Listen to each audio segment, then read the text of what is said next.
Hey, welcome to Crosscut Talks. I'm Mark Baumgarten, the managing editor at Crosscut, and today we're talking about space. But space is a huge topic, so let's narrow that a bit. This conversation is about the space race and the newest players in that endeavor. Last year, some of the biggest news about space exploration revolved around billionaires. Both Jeff Bezos and Richard Branson traveled into space. Those very high-profile and very brief journeys were a result of the relatively recent push by private companies to join Earth's more technologically advanced nations in reaching toward the heavens. Blue Origin, SpaceX, and Boeing have all played a major role in recent developments in space technology. Even NASA's Artemis mission, to get a woman and person of color to the moon, is outsourcing aspects of the mission to private companies. But NASA and private companies are not the only players in the space race. A big reason NASA has a renewed interest in the moon is because of China's success with its own lunar program. Then there's Russia, the U.S.'s adversary in the very first space race, and now its biggest partner at the International Space Station. The story of space exploration is a long, methodical, and somewhat slow-moving one, in relation to our news cycle at least. And so it's up to people like this week's guests to keep an eye on it all. Christian Davenport covers NASA and the space industry for the Washington Post's finance desk. He also was consulting producer on the documentary Space, the Private Frontier, and a producer and co-host of Space Launch Live, which featured SpaceX's first manned mission. He's also an author, most recently of The Space Barons, Elon Musk, Jeff Bezos, and the quest to colonize the cosmos. Tim Fernholz is a senior reporter at Quartz covering economics, politics, science, and space, and he's the author of Rocket Billionaires, Elon Musk, Jeff Bezos, and the New Space Race. The conversation, which took place in early May as part of the Crosscut Festival, is led by Lauren Grush, the senior science reporter for The Verge, and the daughter of two NASA engineers. I hope you enjoy the conversation. If you have any feedback, please send it to talks@crosscut.com. Okay, on with the show.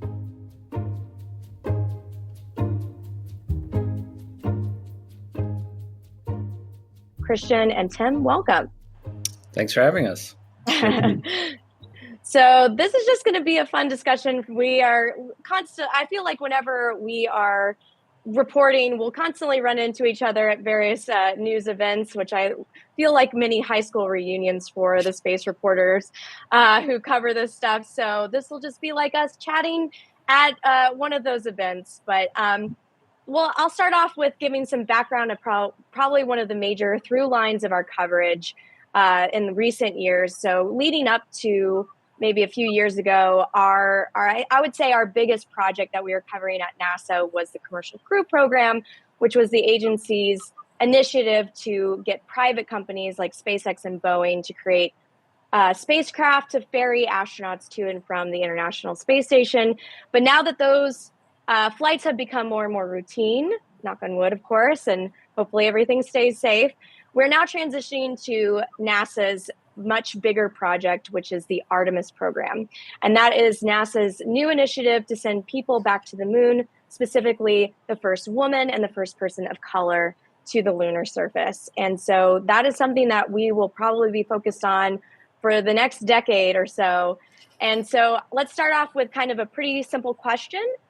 Do we think NASA is finally going to return astronauts to the moon?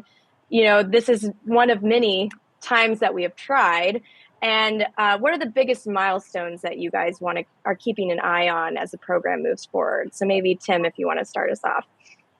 Sure. Great to be here with everybody talking about space. Will we actually send people back to the moon? I've gotten religion on this recently. I was very skeptical. If we think about this moon program, it's really been going on since the Bush administration in different varieties, and progress has been slow. But this summer, we expect to see the Space Launch System, a huge rocket built by Boeing, and the Orion spacecraft built by Lockheed Martin, hopefully by the end of the summer, go on an uncrewed mission into space. If they do that, it'll be a major step towards actually sending astronauts. But the real question is when. When the Trump administration announced the goal of returning people to the moon, they said 2024, which is not going to happen. Now NASA says maybe 2025, 2026. I don't know if that will happen either. But what should we look for on the way? One is the SLS and Orion, obviously, the two big space vehicles that are going to take people going to the moon. Another thing we need to look for is what's going to bring those astronauts down to the surface of the moon. Right now, it looks like that's going to be landers built by private companies like SpaceX and Blue Origin. And we're also waiting on spacesuits. We don't quite have spacesuits for the astronauts to wear on the moon. And I think those are three big technology developments we need to get across the line before it's very serious. Yeah, I agree. I mean, there's the technological challenges, but what has prevented, I think, NASA from getting to the moon isn't necessarily the technology, it's the politics, right? Because as Tim mentioned, this has been something that, as a country, we had been fitfully trying to do on and off for many administrations. You have George W. Bush say, we're going to the moon. And then Obama comes in and says, well, we've already been to the moon. We want to go to an asteroid or to Mars. And then Trump comes in and says, we're going into the moon. But what gives me hope, and I guess I have a little bit of religion as well, is that when the Biden administration came in and they, laid waste to virtually all of the programmatic scaffolding that the Trump administration had put up, except for Artemis and notably the Space Force. And I think that continuity, which we haven't had in a long time, gives us hope.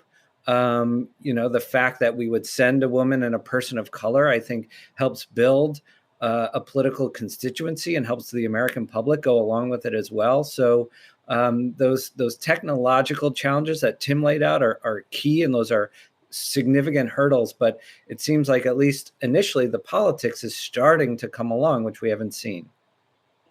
Yeah, I agree. And that was good. What was going to be what I added. I think also what was really smart about Artemis, which was created under the Trump administration, is that it did have a good branding, sending the first woman to the moon. That's a great idea. And the whole Artemis program name is wrapped up in that goal. So I think that was a very smart way to make sure that the program survived.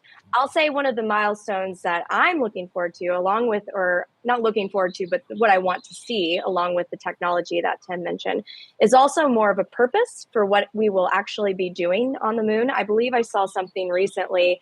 I think it was Bob Cabana mentioned that, they don't want to get stuck on the moon, but then it's kind of also, well, why are we going? I think having them explain a little bit more about the goals of going back to the moon rather than just actually going would be something that I'm really looking forward to have NASA address, which I hear they might be doing soon. So that'd be great. Now, as I mentioned, Artemis is just one of plenty of high-profile programs at NASA that is sought to return humans to the moon or send them to Mars, but they've never panned out. And in the meantime, there's been a lot of hand waving about China and its advancements in space, especially as they ramp up a possible lunar mission with humans. And there's a lot of concerns about, what if China overtakes us in space capability? What are your thoughts on, these concerns about China and its progress in space? And is that enough of a driver of urgency for NASA to, light a fire under its butt? I think it really does help with the problems that Chris was talking about just a second ago. Politically speaking, when George W. Bush launched his moon mission in the early 2000s, there was not really an international rival that was going to beat the U.S. to the moon if the U.S. had followed through on that program. Today, we see China doing a lot of interesting stuff in space. Notably, they landed a robotic rover on the dark side of the moon. Very impressive display of capability. And so China says that it is going to put people on the moon. China has just launched and is building a new space station in low Earth orbit. They are spending a lot of money on this technology. And in general, I don't think it's something the world needs to worry about, in the sense that a lot of this is scientific. It's going to be, good for China and arguably the world. But it is going to drive the U.S. and particularly people in the U.S. military to say, we need to invest in certainly matching and often exceeding China's capabilities. But this is another reason to think that a US moon mission will go forward, simply because whatever the realities of China's activities in space, it is going to be a major propaganda issue. And just as the rivalry with the Soviet Union played a big part in the Apollo program, I think the rivalry with China will drive Artemis as well. Yeah, those are great points. And, in addition to all the things that Tim laid out, obviously China has huge ambitions in space and even landed a rover on Mars, which, really shows their capability. But from where I sit in Washington, it's interesting that I don't yet see the level of the angst and anxiety that we had during that Cold War space race to the Soviet Union. It's almost as if it's like an afterthought. And I think that's true on the civil side and getting to the moon, and also on the national security side. I was at an event here in Washington. There was a top Pentagon official sort of talking about the all the militarization in space. And he was saying, like, guys, in 1957, when the Soviet Union launched Sputnik, people were freaking out. There was paranoia in the streets. And, that was just a little ball, and all it did was beep. And if people were aware today of what's happening in space, even the sort of unclassified stuff, there should be that level of paranoia. And it's almost like we don't see that, on the national security side, and we don't see it necessarily on the civil side. And you could see a moment where China gets to the moon potentially first, and it's almost like this sign.